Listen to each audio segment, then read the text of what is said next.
nunca se menciona chamar Fidel Castro de ditador, né? Uhum. Dessa parte que eu te falar da violência, eu mostro, por exemplo, os dados, né? Aí, segundo uma fundação, né, cubana, liderada pela pesquisadora Maria Werlau, ela coloca o número de aproximadamente 10 mil pessoas morreram, a 10 a 20 mil, né?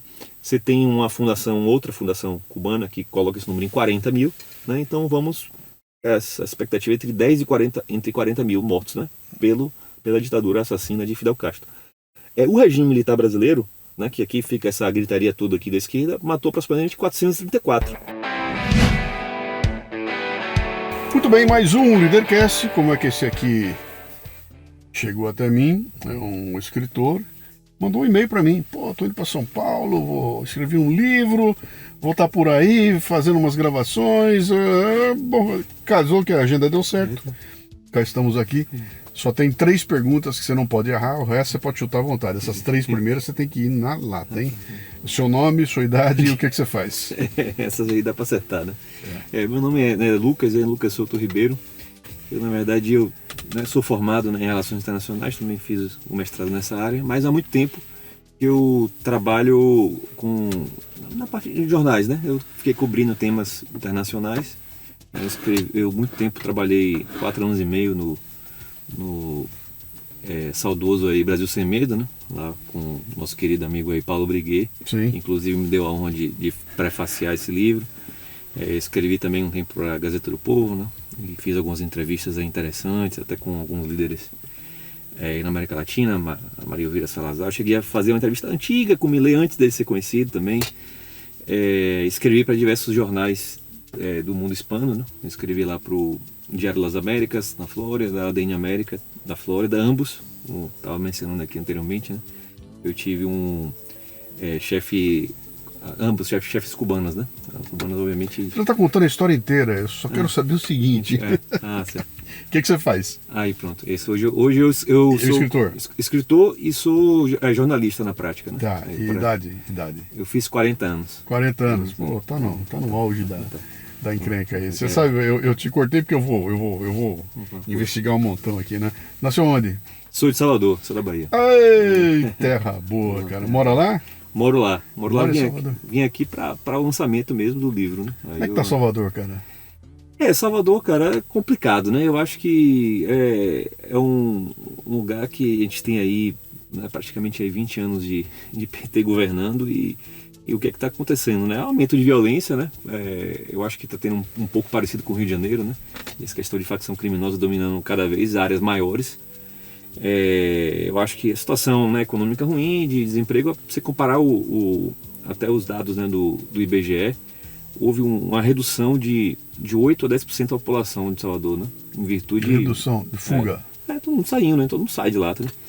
Então, cara, a primeira vez que eu fui a Salvador foi em 1976. Você ainda era riponga. E eu consegui passar a tarde na beira da Lagoa da Itapuã. Cara, andar de ônibus para lá e para cá. Então foi assim uma visita, garotão, com uma turma toda. Então foi uma maravilha, né? Depois eu voltei muitas vezes para lá e conheci Salvador em várias fases, né? Inclusive numa fase áurea, cara. Uma época que tava lá o Toninho Malvadeza tomava conta, né? E ele deu uma baita arrumada, deixou bonita a cidade, deixou o Pelourinho ficou uma lindeza, né? E depois eu vi aquela coisa começar a cair, degringolar, e a explicação sempre um governo... Bom, não é essa a nossa... não é o tema hoje. Ideia, mas eu tenho o Salvador no coração. Meu cunhado morou em várias cidades do Brasil. Ele morou em Campinas, São José do Rio Preto, morou aqui em São Paulo, morou em Salvador, morou no Rio de Janeiro. Acho que são essas daí. Você pergunta pra ele o melhor lugar que ele passou, ele fala Salvador, cara.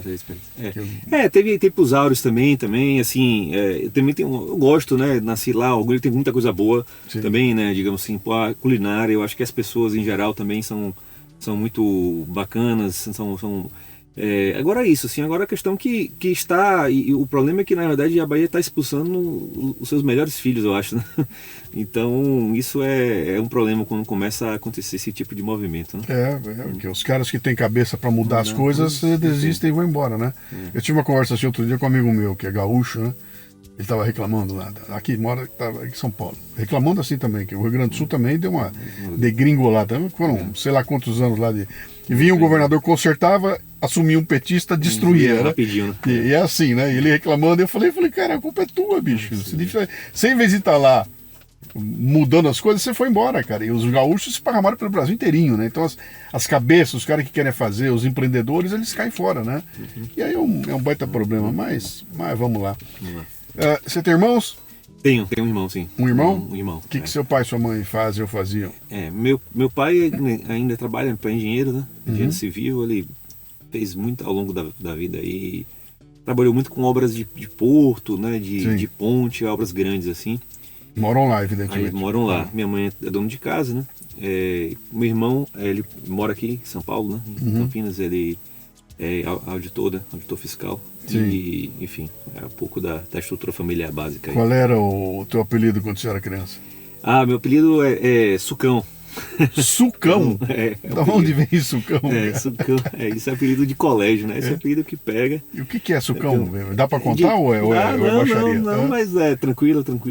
O apelido é bom, eu gosto que, na verdade, tem variações, né? Sucão, né? Varia de outros...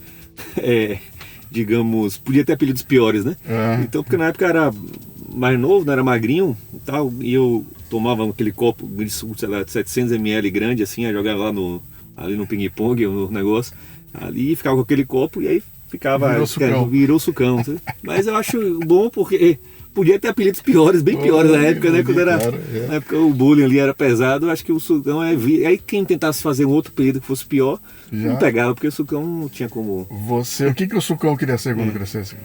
Eu já tive vários sonhos, né, Luciano? Vários sonhos que eu tive. Um dos sonhos que eu realmente não pude fazer, né? Eu tinha esse sonho de seguir a carreira diplomática, né? Por um tempo até estudei para isso, né? Eu fiz um tempo... o concurso para diplomacia, fiz realmente algumas provas muito tempo atrás, só que depois aí eu me reinseri, fiz a graduação de Relações Internacionais depois de ter estudado para esse concurso, né? E aí me inseri, né, na área internacional de outra forma, né? Não necessariamente na carreira diplomática, mas foi uma experiência legal que eu tive essa oportunidade de vivenciar isso, de escrever em jornais. Eu também trabalhei muito para essa parte de negócio internacional, Câmara de Comércio também, lá em Salvador, na Colômbia, que eu morei também, né, na Colômbia. Enfim. Você é bacharel, então, em Relações Internacionais? Eu tinha uma primeira formação em comunicação, né, publicidade e propaganda, que eu terminei lá em 2003, terminei em 2008. E depois fiz já mais velho, né, a graduação em Relações Internacionais, e depois o mestrado, que é o que como eu venho atuando, né? Porque o que eu faço é isso, cobrir temas de política internacional, né? Sim. Mas você definiu então que ia fazer uma carreira como jornalista, é isso? Isso, agora não eu fui, os caminhos foram me levando, né? Sim. Foram me levando, e eu gosto também, eu gosto de fazer o que eu faço. E agora surgiu, né? Eu vim pensando nesse projeto já de um ano e meio para cá com o meu amigo, né? PH, né? O Paulo Henrique Araújo, do PH Box. E aí eu criei essa página que chama História Sem Marx, né? Que eu tô tocando até um ano e meio. Como é o nome? História? Sem Marx. História Sem Marx? É bem indicativo do que, né? Que nem meu livro também, acho que o título da coleção também é bem... Sim. É bem autoexplicativo, né? Sim. Então eu trago uma perspectiva de história que os autores marxistas, né, o que os socialistas em geral não querem trazer, né? Enfim, aí meu plano é seguir fazendo vários livros desse tipo, entendeu? Como eu fiz agora, o do livro Proibido pelo MEC, né? E eu quero fazer outros, e cada livro eu quero também estar lançando infoprodutos, né, com curso, né? E seguir o trabalho ali no... Vamos falar um pouquinho dessa tua missão. Essa tua missão aí, né? De onde vem? O Brasil... O pessoal diz, o Brasil está polarizado. Isso é bobagem. A polarização sempre existe, sempre tem, não tem problema nenhum, né? A questão não é tanto a polarização, mas é mais a forma como determinadas elites tomam conta de áreas nevrálgicas da sociedade, né? E aí dá a impressão que eles dominam tudo, né? E eles dominam o alto-falante, né? Dominam a gritaria, né? E tem uma molecada nova aí, cara. Tem como é que é? Os comunistins aí, né? Tem o Web Comunistas cara, também. uma molecada, tudo jovem e com uma conversa, e os caras são muito preparados na fala, né? Então, Jones Manuel da vida, essa molecada toda aí tá pintando e bordando com aquela argumentação. Senta na frente dos podcasters que não tem nenhum repertório e encanta os caras, né? Fica todo mundo encantado com os caras e uma conversa contando uma história gigantesca aí, sempre relacionada ao marxismo, na verdade, nem marxismo, a luta de classes, né? Isso. A questão toda é a luta de classes, né?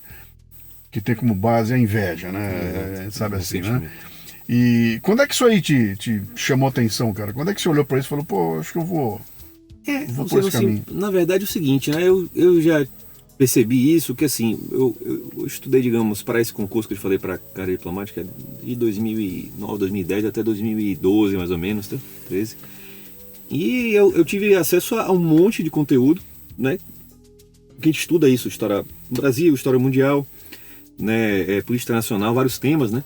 E achava que tava com uma base grande. Você falou 2012? Não, 2009 até 2012, 2013. 9 a 12, quer dizer, isso é pré-2013. Isso. Ainda pré...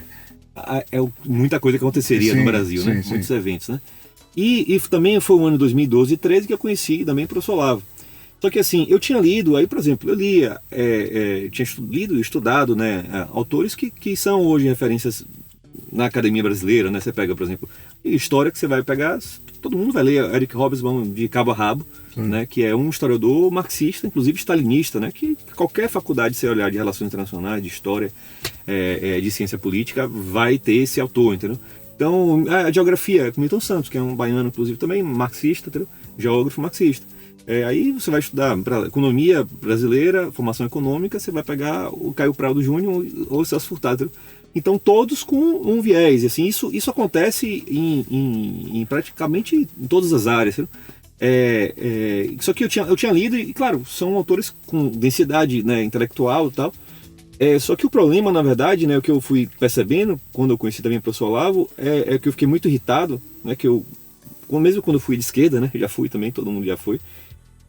Quando eu tinha esse perfil, né, acreditar no socialismo, nessas ideias, eu era um cara que gostava de ler e lia muita coisa. E lia a biografia marxista em geral, tá? E aí eu tive contato com muito dessa biografia, tá?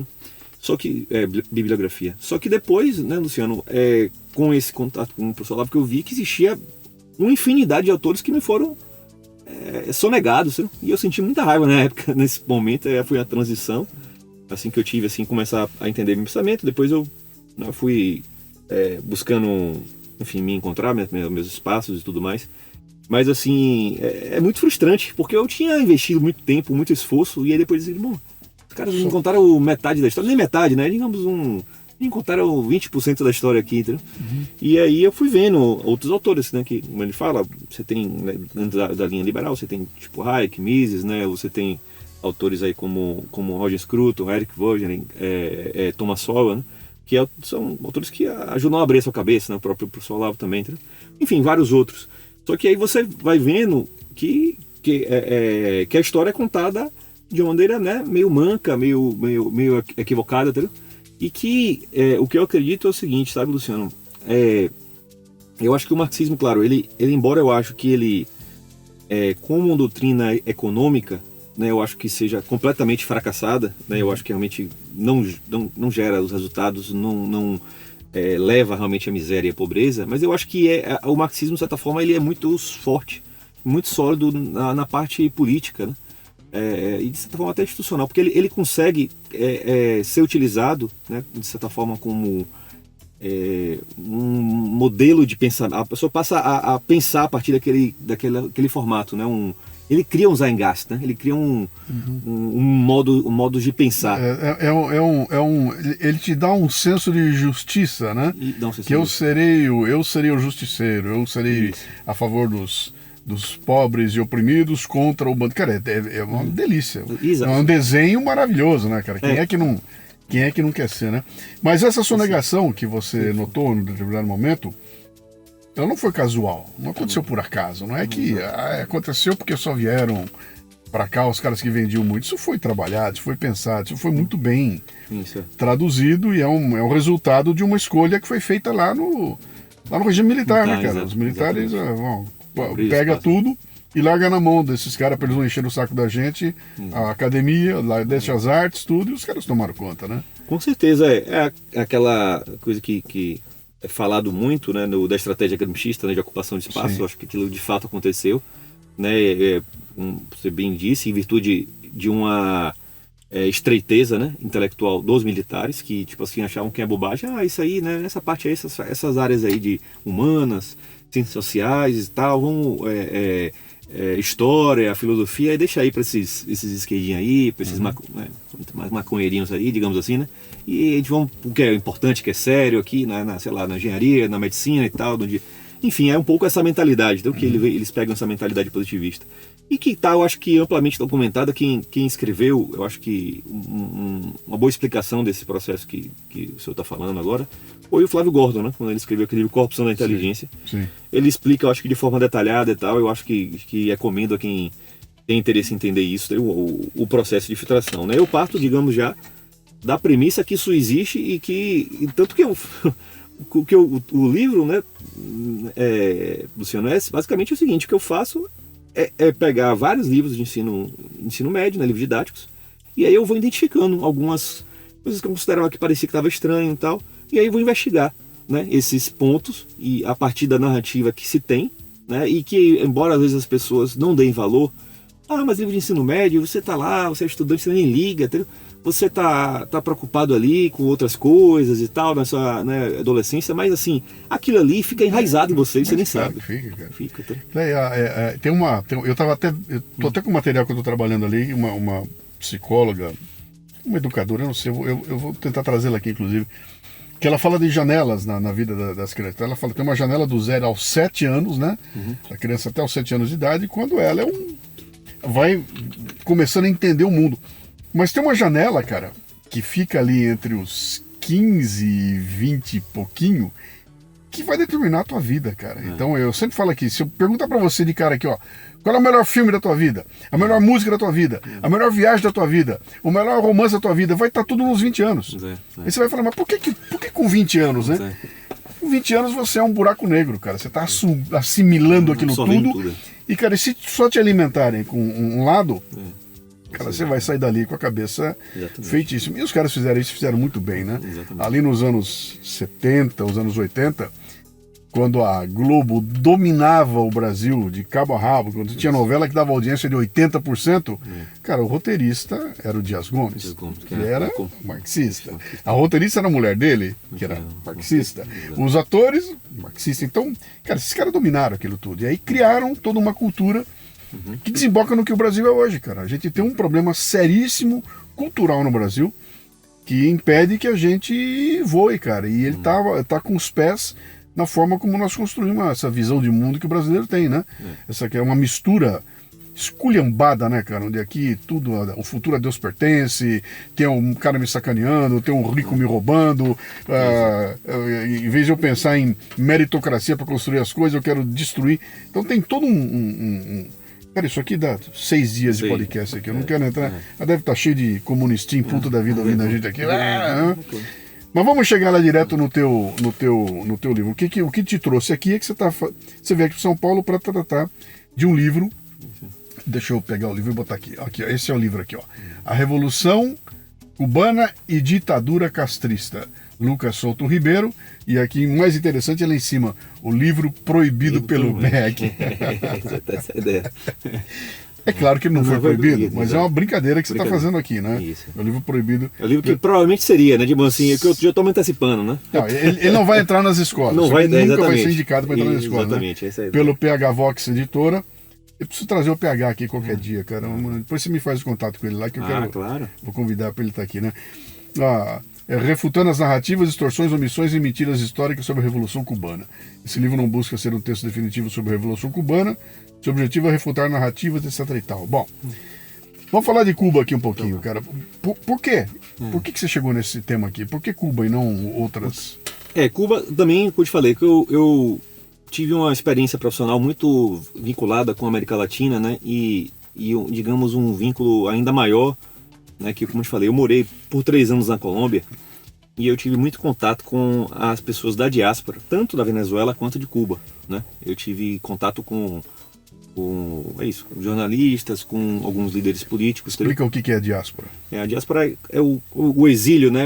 Mas não é, o exílio seria, digamos, uma coisa mais individualizada, né? Sim. E a diáspora seria como quando tem um exílio em massa, né? Sim. Quando várias pessoas daquele país saem, né? E escapam e fogem em virtude de situações ruins no país em que vive, né? O Brasil também está com uma pequena diáspora já, acho que na Flórida já tem uma quantidade de pessoas grande, mas não se compara ainda ao que foi na Venezuela e Cuba, né? Sim, sim. Então, assim, aí eu tive muito contato, né, Luciano, com essa realidade, né? No meu mestrado, né, que eu fiz em Política e Relações Internacionais, eu cheguei a escrever sobre os mecanismos de controle e repressão cubanos na Venezuela. Né? Então, na Venezuela? Isso. Cubanos na Venezuela. Isso, que aí eu desenvolvi essa tese, né? Foi publicado, quem quiser procurar ali, depois eu transformei num artigo acadêmico e saiu lá naquela editora, na FUNAG, né? Que é ligada ao Itamaraty. E aí publiquei lá. Assim, e eu tive essa experiência positiva porque eu cheguei a estudar o meu mestrado numa universidade, essa da Colômbia, que tinha um perfil um pouco conservador. Lá foi, curiosamente, né, o Hugo Chávez declarou a universidade como inimiga da Venezuela, ninguém viu do chavismo, né? Uhum. Isso, umas coisas que eu tenho orgulho na faculdade que eu fiz, né?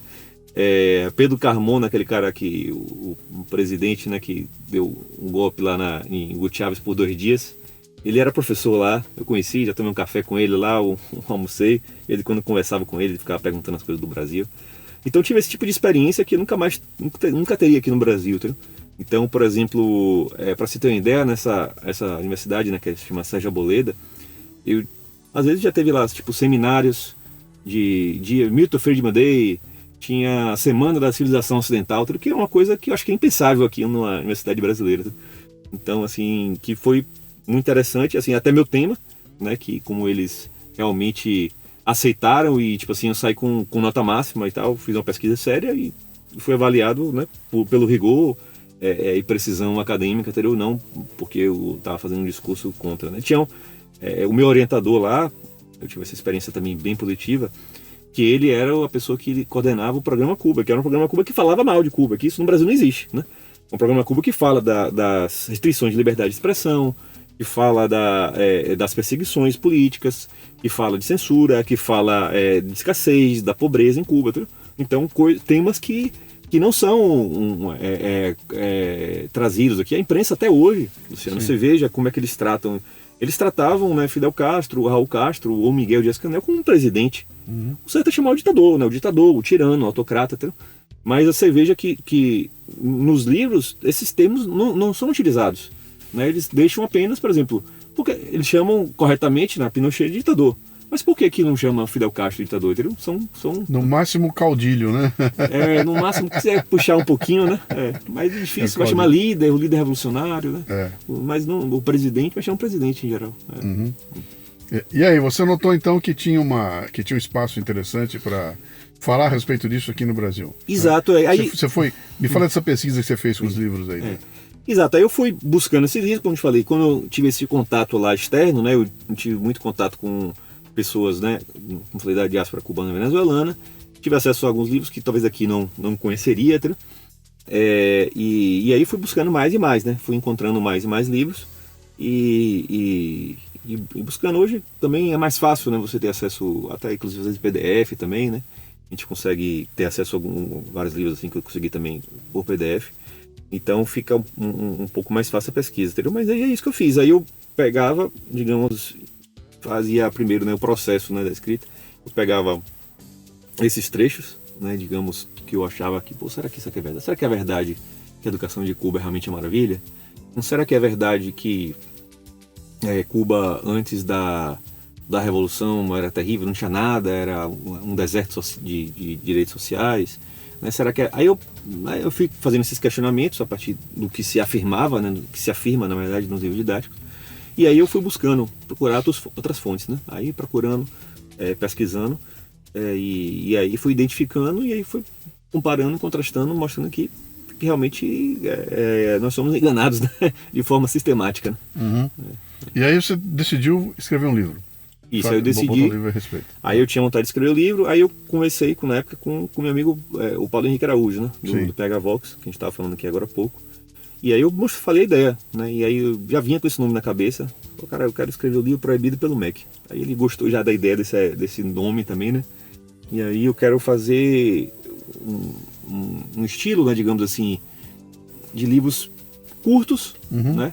A ideia, objetivos, assim, eu tento equilibrar uma linguagem entre jornalística e acadêmica, para não ser acadêmico extremamente chato, e também para não ser jornalístico e acabar também acabar se tornando um texto, sei lá, literário. Quando você decidiu, quando é que você começou a fazer o livro? Esse livro tem agora um ano e pouco. Então não é uma coisa muito antiga. Ele está aqui. Você já estava já germinando as coisas na cabeça. Então, mas você já estava definitivamente colocado num lado do espectro, já tinha tomado porrada, você estava escrevendo na Gazeta, estava apanhando, estava andando com o Paulo Brequet, estava apanhando, né? Já tava, e você sabia que isso aqui ia ter uma reação, né? Exato. Como é que é? Já começou a reação? Não, ainda não, porque minha página está pequenininha, né? Eu tenho uma página, como eu te falei, que chama História Sem Max, tem poucos seguidores, eu acho que está aí com 7.500 e pouco aí, acho que em breve depois desse podcast aqui a gente vai dar aumentado também, eu tô fazendo essa maratona aí, mas por enquanto tá começando, né, mas o que eu espero realmente é que vai vir tiro, porrada e bomba, né, os caras vão vir pra cima, tá? Eu não tô esperando nada diferente, não. Vamos falar um pouquinho do livro aqui. Como é que é, cara? Esse processo todo de você tirar uma nuvem, né? Tem uma nuvem na frente da gente. Eu olho para Cuba, o que eu tenho? Tem histórias, né? Porque tem um embargo, porque tem isso e aquilo, Cuba é pobre, porque os americanos não deixam. Como é que é? Os médicos, a medicina cubana é a melhor do mundo, né? Cuba, tá todo mundo na miséria, mas ninguém morre de fome, ninguém fica sem casa, todo mundo tem onde morar, então é miserável, mas eles conseguiram equalizar a miséria ali, né? E você tem aquele fenômeno, né, do cara que é um pós-doutorado que vira motorista de táxi porque não tem nem onde trabalhar ali, né? Então o fato, a realidade não consegue sustentar o discurso dos caras, né? A ponto de agora, um monte de youtubers foram para lá, não sei se você acompanhou os vídeos que estão aparecendo. Constrangedores, né? E primeiro tentaram, né? Vou mostrar como é bom, né? É bom. Aí os outros novos estão lá e falaram, cara, isso aqui é uma merda, cara. Isso aqui é horrível, né? O próprio Eduardo Bueno, o Peninha, ele foi lá? Não, a entrevista que ele deu lá é muito engraçada, né? O Peninha é uma figuraça, né? Ele vai lá no Morning Show, no Pânico. E ele fala, cara, eu era esquerda aquele negócio todo. Aí eu comecei a viajar, cara. Fui em Cuba e aquilo é uma merda. Eu fui para a Europa Ocidental, na Alemanha Oriental, cruzei o Muro de Berlim, entrei lá na Europa Oriental. Aquilo é uma merda. Aí eu fui para os Estados Unidos, aquilo é uma maravilha. Exatamente. Então, o fato não sustenta a narrativa. Mas a narrativa é tão bem trabalhada e é tão repetida, cara, que o cara que não foi lá, que não sentiu e que não teve acesso a uma leitura, ele acaba acreditando, cara. Se todo mundo está falando, deve ser verdade, né? Então tem uma técnica nisso, né? Isso não é por acaso, né, cara? Isso é um trabalho muito bem feito de uma engenharia social, né? Para colocar diante de você uma... Você está trazendo um ponto aí que, na verdade, não estou falando isso aqui necessariamente no livro, mas tem nesse meu artigo que eu, na época do meu mestrado que eu fiz, né? Que foi isso, eu terminei em dezembro de 2019. Eu publiquei depois, né? Mas aí eu trago eu utilizei até um documento que eu achei da própria CIA desclassificado acho que era de 84, se não me engano. Ele mostrava a quantidade de publicações de livros que eram feitos em Cuba, né? E que eram espalhados por todo o mundo, né? Para a América Latina. A Argentina tinha um mercado de editorial gigantesco, né? Era um dos maiores. Agora eu não sei como é que tá, mas somente antigamente tinha muitos, né? Tinha aquela história que Buenos Aires tinha mais, né, livraria do que o Brasil todo, aquela coisa que se falava, não sei se ainda é verdade, mas um tempo atrás era verdade, né? E aí ele mostra que na verdade Cuba produzia muito mais livros do que a Argentina, era uma grande potência isso nos anos 80, tá? Aí esse documento da CIA, né, de 84, ele fala de coisas de 70, 80, mas assim, mostra isso, então esse impacto existe. Então assim, E como, na verdade, toda a academia brasileira já está imbuída, né, ela vive esse zeitgeist, ela é marxista, ela é aquilo, e ela não desconhece completamente outra coisa, entendeu? Então, assim, eu acho que, quando você fala, por exemplo, um web comunista como o Jones Manuel, ele, na verdade, é o que se espera que saia, né, da universidade, entendeu? O intelectual que seja o ativista comunista mesmo. Isso aqui, o normal da faculdade é formar uma pessoa que nem Jones Manuel, só que Jones Manuel ele resolveu ir mais a fundo, né, nas ideias, né, socialistas e tal, não ficou ali no superficial, mas ele só bebe disso, tá? Então, assim, mas entre as narrativas, você mencionou algumas, mas, por exemplo, eu falo, por exemplo, da questão do embargo. Aí, a narrativa é o quê? Que Cuba é pobre por causa do embargo americano. Aí eu boto vários detalhes. Em primeiro lugar, inicialmente, né, no embargo, existia a justificativa moral, né, porque Cuba expropriou, né, ou seja, roubou, né, empresas americanas, né, refinarias, né, de valores na ordem de bilhão, entendeu? Então aí tem um cara que eu uso, o Timothy Esper, né, um autor, né, que eu utilizo de fonte também, ele explicita, né, toda a questão desses números da quantidade de coisa que foi expropriada. Então, assim, entra como uma reação ao roubo, né, ao roubo de propriedade dos americanos, né? Mas ao longo do tempo, esse embargo também, Luciano, ele vai sendo sempre flexibilizado. E outra coisa, eles falam como se Cuba não pudesse comerciar com outros países. Não, eles misturam a ideia de embargo com bloqueio. Sim. Bloqueio, né, que quando a gente imagina nas aulas de história lá, o bloqueio continental, né, que tentou ser feito, que a França tentou fazer a Inglaterra, né? Que nenhum outro país pode comerciar com eles, né? Quando você fala embargo, na visão, dá a impressão que os Estados Unidos botou uma frota de navios em volta de Cuba lá, e ninguém passa, não pode levar comida, não tem como entrar nada lá, né? Essa imagem. E não é assim, não né? é assim, isso não existe, né? Exato. Aí tem realmente limitações no comércio com os Estados Unidos, né? Mas ao mesmo tempo, né, para mostrar quanto esse embargo é muito menos do que eles falam, uma das coisas que, por exemplo, alimentos, remédios podem ser mandados há bastante tempo já. Outra coisa, Cuba vive, uma das coisas mais importantes da economia cubana são as remessas de dinheiro dos cubanos que moram na Flórida. Sim. Agora você vem dizer que, ou seja, os cubanos vão para lá para conseguir ter um emprego, um mínimo de dignidade de salário, né? E mandam dinheiro para suas famílias, né? E aí ainda bota a culpa nos Estados Unidos, né? Mas além disso, eu ainda trago mais argumentos, Luciano, para desfazer esse mito. Um outro argumento que eu trago é o total de dinheiro que a União Soviética colocou em Cuba. Sim. O valor, eu utilizo lá uma fonte de uma historiadora russa, Irina, eu sempre esqueço o sobrenome dela, mas ela bota aqui, e é citada lá por Carlos Montaner, que é um historiador cubano de prestígio, ela fala que Cuba recebeu ao longo de 1960, né, até a colapso da União Soviética, 8 vezes o valor do Plano Marshall. Ou seja, o Plano Marshall, né, recuperou a Europa em pouco tempo, né? Recuperou a Europa sim. E botou um dinheiro na Europa que foi suficiente para a Europa passar os anos praticamente 50 e 60 com bastante prosperidade, né, e crescimento econômico, né? Em Cuba não. Em Cuba você teve esse dinheiro, só que assim, como é uma coisa que comunista não consegue entender, Luciano. Os incentivos importam, né? Então, se você não tem um incentivo para produzir, sim, você não vai produzir. Você tem que ficar com uma parte significativa grande, você tem que, né, ter uma estrutura que não seja tão burocrática, né, você tem uma estrutura que promova a livre iniciativa, o livre empreendimento, que as pessoas tentem ganhar dinheiro, construam dinheiro, façam riqueza, entendeu? E aí sim você consegue, né, a economia ser pujante. Entendeu? A descentralização, entendeu? Essa economia de mercado, realmente, você vê que funciona historicamente. Entendeu? Claro ela te dá um horizonte, né, cara? Esse que é o grande lance. Você pega um cara que nasceu fudido aí numa favela, esse cara tá lá perdido. Se ele não tiver horizonte, cara, ele não tem jeito. Esse cara vai pra criminalidade e não vai ter o que acontecer. Quando você dá ele um horizonte, fala, cara, tem um caminho aqui, ó.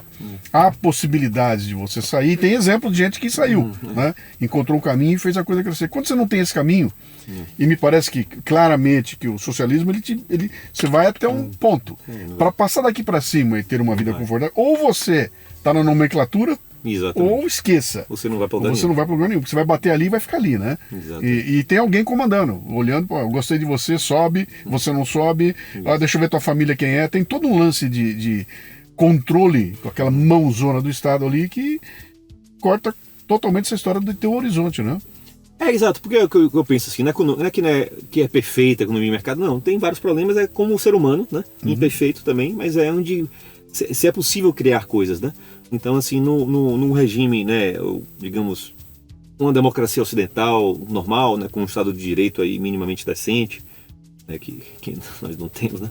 Mas, enfim, com a economia de mercado minimamente livre e tal, o que acontece? Você tem uma separação, né, entre os poderes, digamos, econômico e político, né? Então, você pode ganhar dinheiro independente de favores ou de gostar ou de não gostar.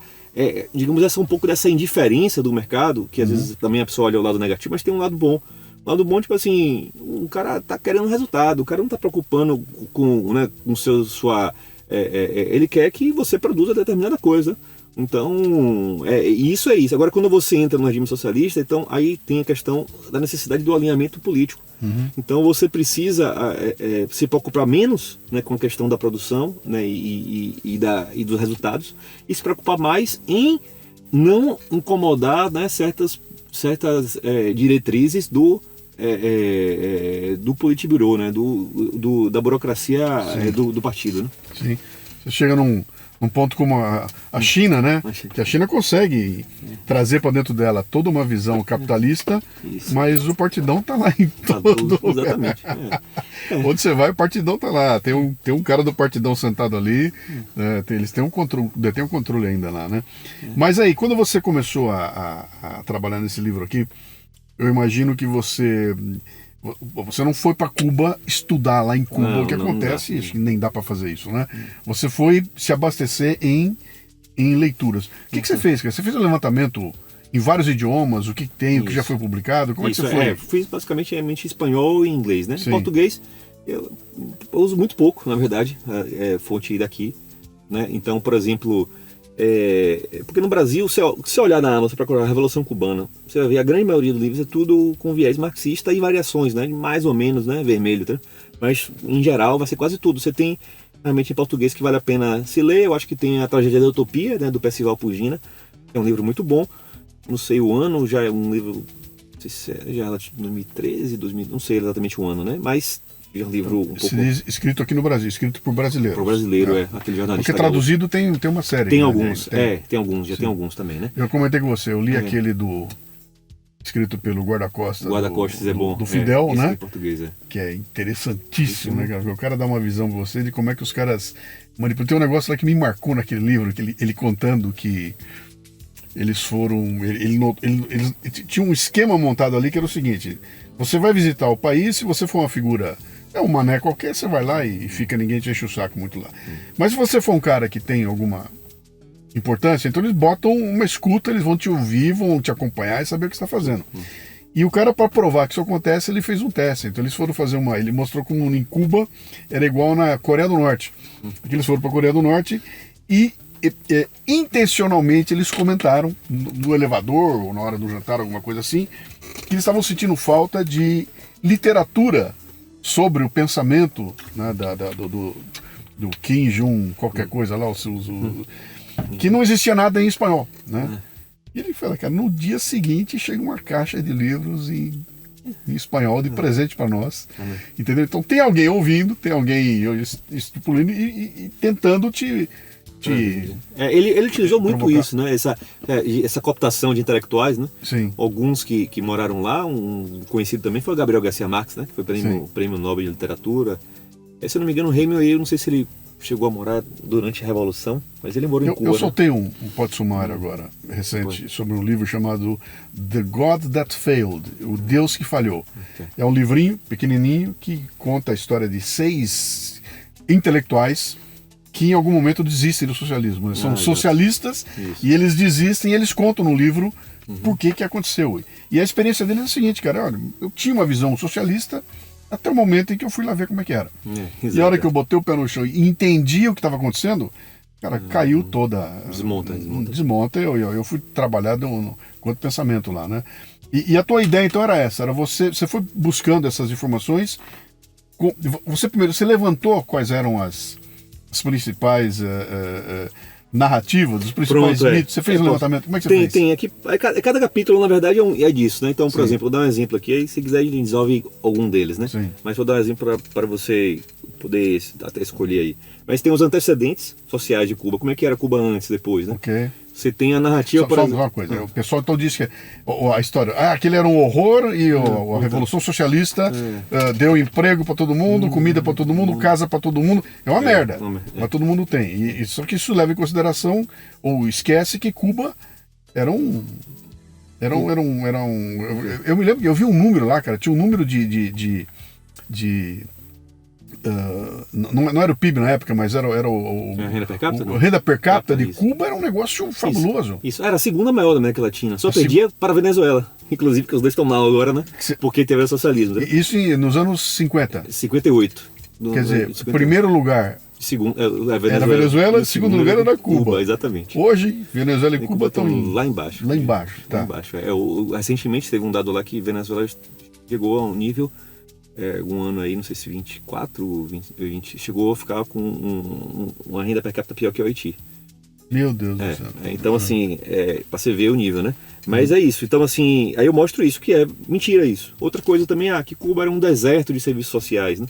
Aí eu mostro, por exemplo, Cuba tinha o mesmo número de médicos, isso aí tá no livro de Carlos Montaner, né? Que é o mesmo livro de número de médicos e de dentistas do que países como Reino Unido e França, né? Naquela época, entendeu? Então ele bota o índice também calórico era um dos mais altos que tinham, né, no continente, ou seja, até a questão da produção industrial também, tinha a indústria industrial maior do que do Brasil no México, na época, entendeu? Em Cuba. Entendeu? Então a porcentagem das pessoas, né, servindo na indústria, se não me engano, acho que era 24% ou 27%, do Brasil era menos que isso naquele ano, né? Então assim, eu boto nos vários desse tipo de dado. Eu uso, por exemplo, aí o Carlos Montaner, que é um historiador cubano conhecido no mundo todo. No Brasil, a gente tem apenas aquele Manual do Perfeito Idiota Latino-Americano que ele fez com o filho do Mário Vargas Llosa, né? Sim. Mas tem vários livros deles muito bons. Esse Viagem ao Coração de Cuba, né, que é um livro sensacional, que não tem em português, né, que deveria ter, né? Tem Cuba, Víspera de la Revolución, né, que também é do Carlos Montaner, que é um livro fantástico que vai trazer esses dados. Inclusive, como é que é o nome dele? É Carlos Montaner. Montaner. É MONTANER. N é Montaner. Carlos Montaner. Tá. Isso. Aí enfim, e um dos autores, por exemplo, ele não estou restrito, né? Ele tem um perfil realmente, né? Um perfil liberal, né? Mas, por exemplo, eu uso esse Richard Gott. Isso é bem curioso, nesse dado que acho que você vai gostar de saber aqui a audiência. Richard Gott é um historiador que escreveu um livro muito interessante, né? Uma nova história de Cuba, que tem em inglês e em espanhol. Acho que não tem em português não, que eu utilizei até em espanhol para fazer. Aí ele que é um cara que ele foi correspondente do The Guardian, que é um jornal de extrema esquerda, o equivalente, sei lá, uma carta capital do Reino Unido, tá? Ele defendia a Revolução Chavista. Ele foi um cara, inclusive, de ser acusado de ser... Ele saiu do The Guardian nessa época, ele foi acusado de ser agente da KGB. Eu uso esse cara de fonte, uma das fontes também que eu uso, né, para dizer, tá só usando... Né, e um cara estritamente comunista, pô. Entendeu? Então, assim, não sei se foi confirmado ou não, mas eu acho que é possível que seja, né, que ele tenha sido. Você lê esse autor, Luciano, eu juro para você compara com alguns autores no Brasil, com a maioria, na verdade, dos livros no Brasil, esse cara parece um scholar britânico, entendeu? O conservador, tipo assim, entendeu? Porque, assim, embora ele realmente tenha um perfil bem de esquerda, né? Eu diria até extrema esquerda, é um cara que defendia Che Guevara, que defendia Hugo Chávez, então para mim, eu acho que já é suficiente para, né, considerá-lo como extrema esquerda, né? Mas, assim, ele é um cara que ainda tem um certo, digamos, afeição aos números reais, tipo assim, poxa, tem realmente a situação econômica ela não era tão ruim assim, como estão dizendo, entendeu? Aí essa parte dos antecedentes ele fala muito bem, entendeu? E explica isso, entendeu? Então, assim, e aí vários, né, livros que eu vou pegando e montando isso, né? Mas esse tipo de coisa, né, que realmente você não vai ver lá. Você procura lá na minha página História Sem Marca, você procura lá no meu livro, que você vai ver uma perspectiva diferente. Você falou do embargo, você falou embargo também. De como é que era anteriormente, né? Como é que era a situação antes. Que outro? Você fala do Che? Não, do Che eu não falou do Che. falei, né? Guardou para o próximo livro. Deixa para depois, ou para a segunda edição, né? Dar uma aprofundada, mas não cheguei a falar tanto do Che. Falo da questão de violência, né? E a questão ditatorial, né? Não necessariamente do Che, recomendo aí quem quiser ver, estava até falando aqui antes, né? Procura o livro A Máquina de Matar, né? Publicado lá pela Vida Editorial, um autor argentino chamado Nicolas Marx. Ele é um escritor realmente com produção intelectual muito boa, e assim, eu acho que ele foi a pessoa que mais estudou Che Guevara no mundo, entendeu?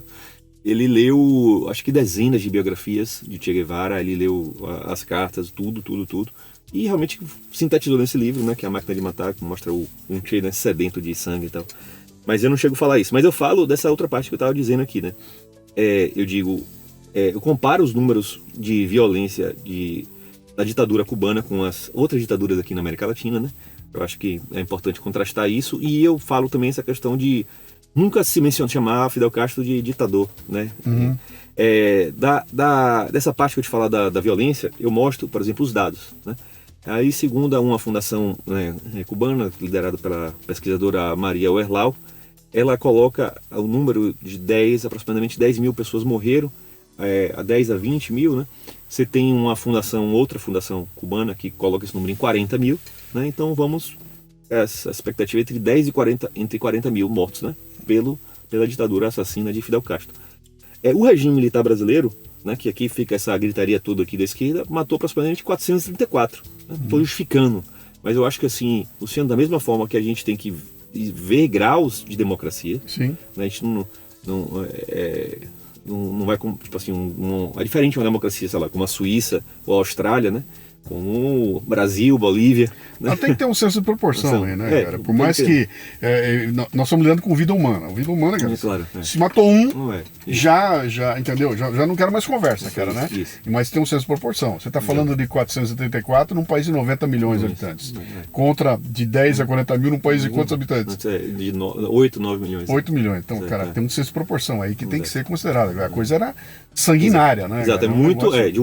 Um nível de morticínio do povo deles, realmente muito acima de outras. Então eu comparo até a própria Pinochet, que é também, né, que matou muita gente, mas ele foi na faixa de 3 mil, né, os dados que eu coloco. Então assim, aí você tem que fazer a comparação, né, porque eu acho que é bom para você ver o grau de maldade, né? Então assim, isso é um indicador, claro que tem mais outros indicadores. Né? Deixa eu botar aqui, os caras vão fazer um corte aqui, vai ser uma gritaria. Nós não estamos relativizando morte, eu vou repetir aqui com todas as letras, cara. Para mim é o seguinte, no momento em que você tem um cadáver, acabou a discussão, cara. Não tem mais discussão, entendeu? Um cadáver não tem mais discussão, cara. Passou-se qualquer discussão razoável, cara. Morreu não tem mais conversa, entendeu?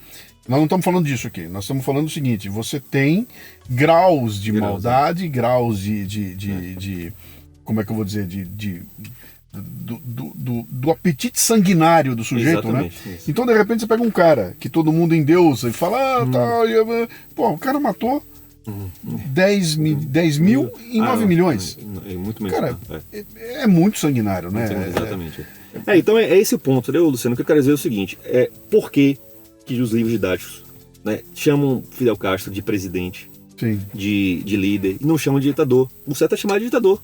Entendeu? E a imprensa também. Então, assim, se a gente colocar esse número maior, né, a gente está falando assim, se eu considerar 400 para 40 mil, a gente está falando numa ditadura que matou 100 vezes mais que a brasileira, com uma população infinitamente menor. Entendeu? Então, assim, por que as pessoas têm tanto assim, constrangimento de chamar Fidel de ditador, Miguel Dias-Canel, Raul Castro, ele é um ditador, entendeu? Então, assim, não estou dizendo, eu acho que no Brasil houve ditadura militar, especialmente a partir de 68, entendeu? Mas assim, a gente não pode deixar de chamar, né, Fidel Castro de ditador. Esse que é o ponto, entendeu? Então assim, o que eu quero trazer é que foi a ditadura mais assassina do nosso continente. Não teve nenhuma outra. Né? Eu acho que não teve, inclusive eu considero na verdade que o ditador mais sanguinário do Brasil, acho que foi de Getúlio Vargas, né? Mas assim, eu acho que do continente, né, o ditador mais sanguinário foi Fidel Castro. E além disso, Luciano, é outro ponto que eu trago também, né, tem essa parte das ditaduras que eu falo de Fidel, mas que tem relação com isso, que eu falo da questão da exportação da Revolução. Sim. Né? Então, assim, essa exportação da revolução é uma interferência externa que aconteceu. Quer dizer, você falou uma coisa importante aí. Quando você falou para mim dessa coisa da indústria de livros, tem muito livro, isso é exportação de ideia da revolução. Porque através da cultura eles estão alimentando. Mas eles foram além. A inteligência da revolução eles começaram a exportar. Você falou da Venezuela, os caras foram para Angola, né? O Fidel, o Che foi para lá, né? Então eles estão interferindo pessoalmente, com gente, com arma, com exército cubano, em países para exportar a revolução, né? Exato, eles fizeram isso ao longo de toda a ditadura, né, castrista. Sim. Até hoje fazem, nunca deixaram de fazer, na verdade. Então, assim, e tem exemplos, entre aspas, de sucesso, né, que foi ruim para o povo, né? Mas, assim, virou a meca revolucionária, né, que vários atores aí de extrema esquerda iam para lá para se treinar e saíam. Nosso Zé Dirceu. Tem uma medalha, né? Uma medalha lá e tal, de agente cubano, né, do G2 aí, realmente, né, mostra a preparação do G2, realmente o cara, eu acho que é o cara mais inteligente da esquerda, né? Hoje tá mais velho já também, mas assim, é um cara realmente que teve preparação, né? Para mim ele é a raiz de tudo. Raiz de tudo, hoje, vivo, ele é a raiz de tudo. Ele é a raiz de tudo. Enfim, aí eu, por exemplo, explico, né? Aí você tem, por exemplo, o fomento de guerrilhas, né? Guerrilhas assim, assassinas, narcotraficantes, uma Farc, por exemplo, LN, né, que tem influência de Cuba, né, e da ditadura castrista. Né, a gente tem, por exemplo, a Frente Sandinista na Nicarágua, que hoje o ditador é Daniel Ortega, e teve a Guerra Civil dos anos 80, né, porque ele foi treinado em Cuba, né, com apoio militar e apoio de treinamento em tudo que ele fez. Né, teve uma guerra civil sangrenta na Nicarágua, ficou dos anos 80 inteiro, né, e hoje a ditadura da Nicarágua está lá com apoio também de Fidel Castro. Outra coisa, a ditadura também que não se fala também no Brasil, a ditadura de Angola, né, essa que você mencionou. Houve uma operação, quem tiver dúvida aí procura aí, Operação Carlota. Né, a Operação Carlota foi uma operação militar e eles enviaram, né, as estimativas aí de até 300 mil, né, homens, né, para Cuba, ou de Cuba para Angola, né, e eles conseguiram, na verdade, triunfar, né, financiaram e com armas também, né, e isso não é falado, entendeu? Como é que uma coisa dessa tão importante, entendeu? Então, assim, você veja, né, a esquerda brasileira adora falar em autodeterminação dos povos, a soberania, entendeu? Cuba interferiu demais, em todo o continente. Entendeu? Você está fomentando guerrilha, você está espalhando propaganda comunista em livros, você está formando esses guerrilheiros, você está se associando com o crime organizado, com o narcotráfico, você está, tipo assim, levando literalmente exército, militares e tudo. Entendeu? Aí você tem de Che Guevara ali, foi pro Congo, né? Fracassou, tem vários que fracassou também, né? Obviamente, né? Aí no Congo fracassou, depois vai para a Bolívia também e morre lá também, e morre lá em Bolívia, na Bolívia tentando também fomentar a guerrilha, entendeu? Tem também na Venezuela, no Panamá, né? Então, assim, e aí no Venezuela conseguiu depois com o Chávez, né? Mas é isso, então, assim, essa exportação de revolução também é algo que não, você não vai estar lá no livro didático, pode procurar, desafio você, né? E também, volto a frisar aqui, dê uma olhada lá na minha página, eu recomendo mesmo História Sem Marx, que vocês vão ver, tipo assim, é isso que eu trago, o outro lado que eles não querem mostrar, tá? Eu entrevistei, depois eu agi ativamente lá, inclusive, o pessoal De Olho no Material Escolar. Você conhece essa turma? Conhece esse pessoal, então? Eles eram um grupo de pais preocupados, porque começou gente do agro, pais do agro, legal, que começaram a ficar preocupados porque o filho chegava em casa e falava: pai, acabei de ter uma aula lá que mostra que você é um bandido, que você é um fascínora, você mata índio, você acaba com o meio ambiente. E os pais olham e falam: cara, o que é isso? O que estão ensinando meus filhos, né? E esses pais foram mexer nas escolas e começaram a pegar o material escolar e viram que aquilo era um horror pavoroso. E aí montaram um movimento. E foi interessante porque na cabeça deles é o seguinte: não é um movimento para ir lá, meter o dedo na cara de ninguém, chegar contra. Não, ele falou: cara, nós vamos tentar ir na maciez, entendeu? Eu quero chamar o autor do livro para pedir para ele vir aqui visitar o agro e entender do que ele está falando. Eu quero ir na editora que está editando esse livro e trazer os dados. Falar: cara, você falou ABC, a realidade é CDE, vem ver. É levar esses caras para lá. Eu quero ir no MEC e entender quem é que está aprovando essas coisas, quem é que está, entendeu? Então, evidentemente que nessa briga cultural, a lógica está em quinto plano, né? Pela lógica você não vence nada, você vence na narrativa, né? Isso. Você vence na conversa, né? E aí eu peguei o material deles, uma pesquisa que eles fizeram, e depois o material, cara, é de chorar. Quando você pega um material escolar e fala, cara, a molecada de 10 anos, 9 anos tá recebendo isso aqui, tá lendo isso aqui. Depois eu queria ver se faz contato com esse pessoal. Eu vou te mandar. Eles constroem constrói na cabeça da molecada uma narrativa muito preto e branco, muito Marvel, DC Comics, sabe? Tem bandido e tem mocinho. Esse é do bem, esse é do mal, né? E é o tempo todo batendo ali. Então o teu pai, que é um trabalhador, que corre risco de montão, tá aqui na fazenda, é um bandido. Isso. Porque ele pegou terra dos outros, porque ele explora, e aí a criança olha aqui e fala, cara, mas... Eu peguei vários depoimentos, o cara falou, eu ia na escola, eu vi uma coisa, eu chegava em casa, eu via outra. Eu falei, cara, mas estão falando que meu pai, mas meu pai não é. Muita gente virou a chave ao comparar a narrativa com a realidade. Mas essa narrativa, cara, depois de 40 anos, 50 anos, ela vence.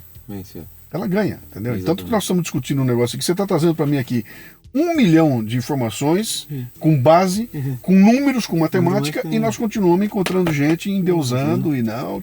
E começando agora, né? Ninguém conhece esse livro ainda, né? Vai começar agora a ser, né? Entrar no debate público, entendeu? Mas é muito interessante o que você está trazendo aí. Eu queria muito ter contato com esse pessoal. Mas é isso, então essas narrativas ficam. Então, assim, aí vai a narrativa, o quê? O agro, ele é fascista e ele destrói o meio ambiente. O produtor agrícola, né? Ele é malvado, tipo assim, ele é o pessoal ruim. Isso aí você falou bem, né? É questão do Dias Gomes, né? Você tem aquela novela Rei do Gado, que já mostrava esse MST, né? O MST como... Pior que isso, cara. Eu fiz uma palestra, eu tenho uma palestra que eu falo sobre essa construção dessa narrativa toda, né? E ali eu falo, cara, o ápice é o seguinte, um determinado dia, uma escola de samba vai para Marquês de Sapucaí, o enredo é o agro, e é absolutamente contra, ela destrói o agro, a ala do pessoal do agro, o pessoal com a motosserra, destruindo veneno na roupa dos caras, tem a caveira aqui. Então eu falo, quando chega nesse nível, cara, não é mais um problema de discussão lógica, agora é um problema cultural, entendeu? Então eu falava para o pessoal do agro, eu falo, o problema de vocês não é discutir, provar... Não, que você está certo, vocês não ligam para isso, Vocês têm um problema cultural gigantesco, cara. Isso é a inocência deles aí, bobagem. E a briga de vocês não é com cientista falando com cientista, não. Vocês têm que entrar na discussão cultural, sabe? A Globo tem que ter o contraponto àquilo que ela está colocando lá. Porque tem um autor escrevendo aquilo tudo com uma intenção, cara. Esse cara tá com a cabeça feita, né? Se você não entrar na briga cultural, você não vai ganhar. Não vai ganhar nada. E a gente viu o que aconteceu, né? A história do Brasil é assim, né, cara? Os caras venceram culturalmente, então hoje você com a quantidade de artista com aquela posição hipócrita, cara. O cara fala um negócio, sabe que é outro, prega uma coisa que ele não faz, né? Agora saíram os números de desmatamento no Brasil, que aumentou barbaramente, não tem ninguém cantando musiquinha, não tem nada, cara. Não tem, exatamente. E pra mim, o ícone dessa história toda, você conheceu um jornal chamado Pasquim? Pasquim, sim, lembro. Pasquim que depois virou Bundas, né? E virou uma revista Bundas, depois voltou o Pasquim, né? Então o que aconteceu? O Pasquim era um jornal que foi essencial no Brasil, era um jornal com visão da esquerda numa época do regime militar, mas era sensacional, cara. Eu amava aquele jornal. Porra, eu queria ser tinha uma pegada mais anárquica, né? Era muito legal, e numa época em que existia um inimigo claro, cara. Tinha um general de 5 estrelas com uma botina em cima de mim. Esse desenho tá muito claro, todo mundo identificava aquilo. Fala baixo que o general vai pegar você. Então, construiu-se essa imagem. Quando você tem um inimigo tão claro assim, é muito fácil você... E o jornal desempenhou um papel muito importante ali, juntou muita... Foi muito legal aquilo lá. Aí o jornal acaba uma época, por dificuldades diversas, nasce a revista Bundas, que era mais anárquica, né? E depois o Pasquim volta. O Pasquim retoma com o mesmo grupo, o Ziraldo estava lá, e um belo dia o Pasquim, o PT ganha a eleição, o Lula ganha a eleição. O Lula ganha a eleição, o Pasquim fica mais um pouquinho e acaba. É porque tem que fazer piada a favor do governo. E aí foram entrevistar o Ziraldo. O que ele falou? Cara, não tem sentido eu fazer um jornal a favor do governo. Então, o que a gente queria era a esquerda no poder, ela assumiu, não tem sentido o jornal continuar, o jornal acaba. Né? Tá claro. São ferramentas de narrativa, e se você não for esperto, cara, você vai ser engolido pela narrativa, né? E outra, que é muito difícil, cara, os caras vêm pra cima como é duro lidar com narrativa. Eu não estou propondo a você que o lado é melhor que o outro. Não é isso. Eu estou dizendo o seguinte aqui. Vá buscar informações do lado e faça você a comparação, entendeu? Então, quando você trombar com essas histórias malucas aí, tente entender se há um outro lado. No começo da conversa você falou, cara, eu estava com uma formação e um belo dia diante de mim começaram a surgir outras visões, né? Quando eu fui ver a outra visão, minha cabeça explodiu. Eu fui ler um Thomas Sowell, eu falei, cara, que não me mostra nada. Esse cara tá falando um monte de coisa que faz o maior sentido e que vai contra aquilo que foi ensinado para mim. Então a minha luta é pela existência desse contraponto. Então pegue o contraponto, vá ouvir os web comunistas, escute a conversa dele, mas vá ouvir o outro lado também. Né? E depois você forma. E tem gente que vai conscientemente do lado deles, que vai achar que a proposta socialista é melhor e vai conscientemente tomar essa decisão. Eu não tenho problema nenhum com isso, cara. Né? Eu sou contra, acho um horror, acho que isso é uma idiotice. Mas eu tenho o direito de fazer. Claro, faça, mas há a oportunidade de ter o outro lado lá. E o que se fez durante muito tempo foi simplesmente podar. Supressão, né? E continua sendo assim. Isso, exatamente. Olha o que está acontecendo no Brasil hoje, cara. Os caras estão... Não tem página de esquerda sendo censurada. Não tem jornalista de esquerda sendo tocado para fora do Brasil. Ou recebendo multas milionárias, né? Porque também teve lá, a questão é isso. Essas multas também é uma coisa assistencial para jornal, pô. Sim. Se você chegar lá, falar alguma coisa, né, de algum político, de algum ministro e tal, e você recebeu uma multa de $500 mil, $500 mil reais, não sei o quê, o cara vai falar, pô, não vou falar mais disso, né? Tem mil maneiras de você cortar as asas de todo mundo, né? Então, aí as plataformas entraram, né? Então, o Twitter, cara, ele não tirou do ar a página da esquerda, né? Então tem toda uma estrutura muito bem montada que para ser desmontada vai demorar demais, cara. Então um livrinho como o teu aí tem um valor porque ele traz esse ponto de vista. E eu acho que se você conseguir que ele seja adotado pelo MEC, ele não vai ser. Mas não vai ser, exatamente. Ele não vai ser. Mas que pessoas. Famílias individualmente, né? Pais compram isso aqui e falam, cara, meu filho, vem cá, vamos. Dá uma olhada nisso. Tá, eu ouvi tua conversa. Vem ver isso aqui, né? Eu sempre brinco, quando eu pego essas coisas aqui, eu tenho meus grupos, né? Eu sempre mando a dica pra vocês. Pega esse livro aqui e manda pra aquele teu sobrinho. O teu sobrinho que usa o boné da MST. Pede pra ele ler. Ele não vai ler, tá? Ele vai ficar puto. Ele vai parar na primeira página aqui. Mas ele tem que saber que existem outros lados e que estão dispostos a fazer vamos confrontar as coisas, cara. Põe número na mesa, né? Eu acho que o problema, como você disse, na verdade, o cara pode defender as ideias mais absurdas do mundo. Eu acho que ele tem todo o direito de defender as coisas mais absurdas também. Eu sou um pouco anárquico, ele meio libertário no sentido de liberdade de expressão, tá? Eu acho que a limitação da liberdade de expressão realmente eu acho que é só difamação, né? E você injúria, né? Que você imputar um crime falsamente à pessoa e depois a pessoa vai e busca recorrer de você, caso ela prove, né, que é mentira aquilo, né, aquilo ali. Mas eu acho que fora isso, eu acho que a liberdade de expressão deve ser amplíssima, entendeu? E o debate deve acontecer, entendeu? O que eu acho que o problema, Luciano, na verdade, realmente é a supressão. Entendeu? Assim, você veja, é uma coisa curiosa, queria que você refletisse também, e quem está ouvindo a gente, pare para pensar nisso. Às vezes, o cara cria uma universidade supostamente que deveria ser católica, né? Ou um ensino, digamos, militar, ou outra universidade convencional, evangélica. Às vezes ele não tem nenhum professor de história para colocar lá de acordo com os valores que ele quer levar. Entendeu? E ainda tem outro problema, que eu acho que é um problema sério no Brasil, que é a própria a lei de diretrizes e bases, tipo assim, o currículo obrigatório. Eu acho que o currículo deve ser o mais flexível possível. Eu acho que as pessoas não deveriam ser formadas para serem iguais. Sabe? Eu acho que quanto mais diversidade, aí sim eu falo diversidade, né? Ou seja, se quiser fazer uma escola como que é a UDOMEC hoje, só para aprender a ser comunista, ótimo, faça. Agora, se o cara quiser também criar uma escola com uma perspectiva, sei lá, liberal, capitalista, outro faça com perspectiva conservadora, católica e tal, outro com perspectiva militar, outro com o que seja, outro woke, ele faz a escola que ele quiser. E os pais escolhem onde botar o filho. Eu tenho um amigo que construiu, um amigo que fez uma escola cristã. Tá o maior sucesso, tá? Ele fez uma escola, explodiu o negócio, é maravilhoso o negócio dele lá. E ele montou na escola, ele falou pra mim, cara, eu pensei que o problema seria arrumar o local, dinheiro para construir, montar a escola. Eu achei que essa ia ser a grande encrenca, né? Construir o prédio e ter os alunos comer. Cara, a minha encrenca, sabe qual é? É arrumar professor. Ele falou, eu estou entrevistando aqui, cara, e de cada 10 que aparece aqui eu consigo aproveitar um. Porque os outros vêm tudo enviesado. E o cara é uma escola cristã. Evidentemente, esse cara não vai botar na escola. Ele não vai botar na escola cristã um pensamento marxista. Exato. E ele falou: chega todo mundo enviesado aqui, cara, com discurso woke, com discurso de todas as ferramentas que o socialismo usou para construir uma narrativa. Ele falou: eu não consigo achar. É muito difícil encontrar. Então, aí você entende o tamanho, se está tão infiltrado assim. Os professores estão assim. Os artistas estão assim, né?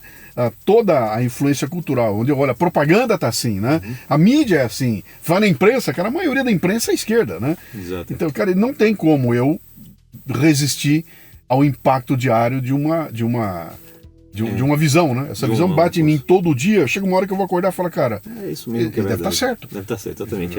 Ou então, repetição, né? ou vou entrar na espiral do silêncio. Não vou nem abrir minha boca aqui porque vai sobrar para mim. Vou ter desgaste aqui, só ter problema, né? Eu vou cuidar da minha vida. E eu tô vendo um monte de gente fazendo isso, cara. Parei de discutir política, tá?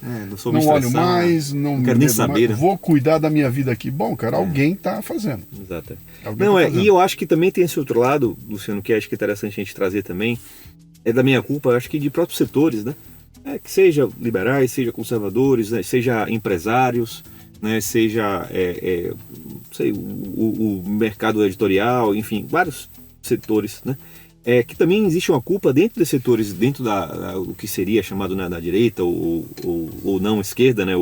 Enfim, esses vários pensamentos aqui que eu estava mencionando, porque também acho que existe um pouco de uma rejeição, um anti-intelectualismo também ruim.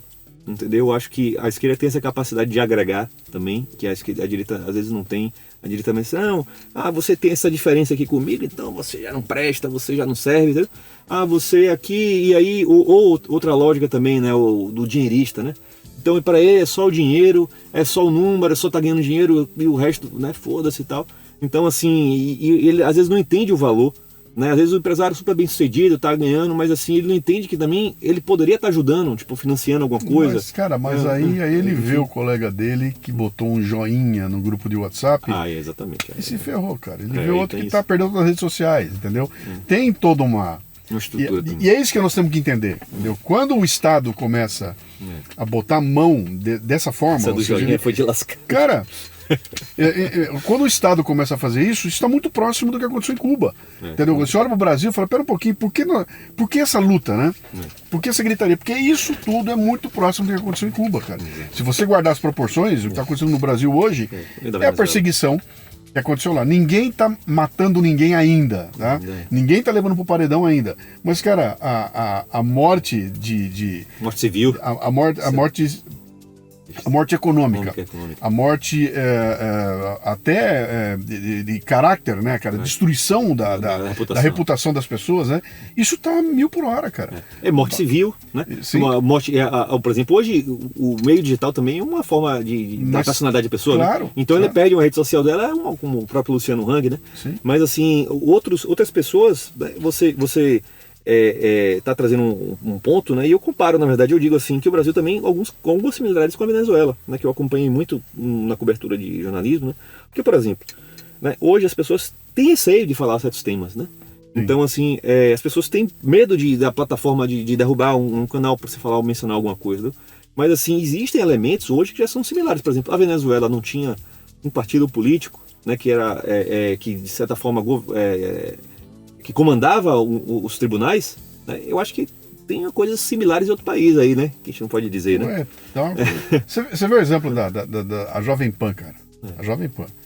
A Jovem Pan estava indo para um caminho e o que ela tinha lá é o seguinte, que você não vê isso no veículo de esquerda, mas você vê no veículo que se diz de direita. Na PAN tinha várias vozes ali, tinha gente de esquerda, plural, tinha gente de direita ali, tinha bastante gente de direita, tanta gente de direita que parecia que era uma rádio da direita. E não era, cara. Tinha um monte de gente de esquerda ali se contrapondo e esse contraponto no dia inteiro era o que interessava. E gerar audiência. E incomodou de alto ao ponto que os caras chamaram o dono da rádio lá e enquadraram o cara. E aí o cara olha para aquilo e fala, bom, Tem um conta pra pagar e tal. Quebrou, cara. Vai quebrar e vai parar. E aí o cara tem que dar uma maciada, deixa ali só meia dúzia e muda. E aí todo mundo que olhava, que era dia, olha para aquilo e fala, não ouço mais a rádio, entendeu? É uma morte econômica e civil, né? Então. Os caras que atacam, que vão pro patrocinador, né, cara? Tô com um patrocinador. Os caras vão lá, olha aí, você tá patrocinando o cara que aí faz um corte, né? Olha aí, olha aí. Então, esses exemplos são muito... Que é os Sleep Giants, né? Os Sleep Giants, São muito complexos, porque isso é o tal do totalitarismo que eu acho que você combate aqui, que a gente vê acontecer em Cuba, né? Nós não queremos isso aqui. O que eu quero? Eu quero ter a chance de entrar num ringue com luva de boxe e ter na minha frente o lutador com uma luva igual a minha e lutando comigo com a mesma regra, cara. Eu não quero que ele possa me morder e dar cabeçada e eu não possa bater nele. E o que nós estamos vendo é isso, cara. O que o juiz possa me bater, né? O juiz também me bater. É isso aí, entendeu? Então, cara, é pra ter a mesma regra e vamos botar os fatos, né? E jogar, e vamos... Cara, isso é cansativo. Eu tô nesse trabalho há muito tempo. Tá? Você absorvendo também. A minha visão não é tão política ou politizada quanto a que você está fazendo aí. Mas o meu trabalho é no mesmo sentido, só que eu vou quietinho. Né? Então, claro. Eu tenho um monte de gente de esquerda que me ouve e fala para mim, ó, eu escuto você, não concordo com nada do que você diz, a tua visão é completamente errada. Mas eu gosto de te ouvir porque você não é agressivo, você não me xinga, você não bate e eu consigo que você me obrigue a pensar. Falo, pô, maravilha, estamos aí, né? Mas é necessário. Já que esse público aí, você que é realmente aqui, o público da esquerda que ouve aqui o Leadercast, é feito o que eu falei aqui também, entendeu? Mas veja bem, observe, vou trazer um argumento, assim, que é um fato, na verdade, né? Existem algumas coisas, na verdade, que no Brasil estão piores que na Venezuela. Vou dar exemplo, né? A maioria não, óbvio, né? Sim. Mas na Venezuela nunca derrubaram o Twitter. Aqui no Brasil foi derrubado o Twitter na época eleitoral. Sim. Nicolás Maduro não teve coragem de fazer isso. Sim. Entendeu? Que foi feito no Brasil. Isso não é, sabe, opinião. Não é opinião. Isso é um fato. Isso é um fato. Aconteceu, entendeu? Então, assim, você derrubar o Twitter não é uma forma de censura absurda? Então, assim, eu vi em jornal também, né? Que eu tinha muito carinho também, Brasil Sem Medo. A gente tinha a página. A gente, sei lá, tinha 500 mil inscritos, 600 mil inscritos no YouTube. Né? E aí, porque apareceu, né, comentários, às vezes críticas, no caso, questão de vacina e tal, né, que na verdade dizendo que coisa que hoje já está mostrando assim, né, que não tinha a eficácia que tinha, Sim. que era importante falar dos efeitos colaterais, né, que realmente o fecha tudo, lockdown é ruim, tem problemas e tal. Esse tipo de argumento que tinha, de notícia que saía, aí derrubaram a página por causa desse tipo de coisa, que é chamada fake news, né? Aí derruba a página que tem 600 mil, para você voltar a ter esses 500, não consegue. Aí o que aconteceu? Aí não passou a ter os assinantes e não pôde continuar, entendeu? Sim. Então foi por isso. O meu Facebook tá num shadow ban, cara. Há não sei quanto tempo aí. É ridículo hoje. Já tive coisas lá, maravilhoso. Cara, eu entrei num shadow ban e aí eu fui verificar. Peguei uma pessoa lá da Meta e tudo mais, o cara foi ver, ela falou, cara, você tá com... não sei quantas denúncias. O que você fez? Eu falei, não fiz nada, cara. Tem uma quantidade de denúncia aqui. Então isso é tudo muito bem trabalhado, cara. Se eu vier aqui e todo dia eu mandar uma denúncia pra você, vai chegar uma hora e você vai falar, cara, corta esse cara aí, porque tá vindo muita denúncia aqui. Peraí, cara, tem 4 mil pessoas gostaram e 4 não. E você toma a decisão por causa dos 4 que não gostaram, entendeu? E não dos 4 mil que gostaram. Ó, meu caro, vamos lá. O livro chama-se Revolução Cubana e Ditadura Castrista, aqui pela PH Vox. Tá vendo em todos os lugares? Tá na Amazon? Tá na Amazon, né? Também recomendo na livraria PH Vox também, você pode entrar lá. Lá tá com um descontinho, não sei quanto é que tá o valor agora. Sim. Mas tá com um descontinho. Ou na Amazon também já tá disponível. Perfeito. Tá em e-book também? E-book não. E-book não, tá só em papel. PH disse que só papel, não gosto. Meu caro, desculpa. Boa luta. Opa, obrigado. Sucesso aí, espero que você continue. E quero ver mais livros aí, cara. Mais outras coisas aí também traz aí, porque nós precisamos de espere mais, agradeço muito, né? Quem quiser falar com você, cara, como é que te encontra? Lucas Souto Ribeiro. Vocês procurem lá no Instagram, né? Eu tenho minha página que é o História Sem Marx. Né? História Sem Marx. Tá. Eu tenho no Twitter também, mas no Twitter eu não sou muito ativo. Tá.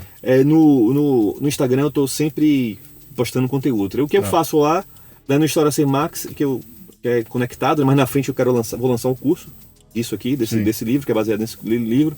Mas o História Sem Max, o que é que eu faço? Eu faço basicamente resumos, né, de trechos de livros, né, e aí eu boto em formato de carrossel, aí depois faz em reels, e às vezes eu boto um memezinho engraçado, alguma coisa assim também. Né? Agora estou mostrando essa viagem agora das fotos que eu tirei com o pessoal. Tá?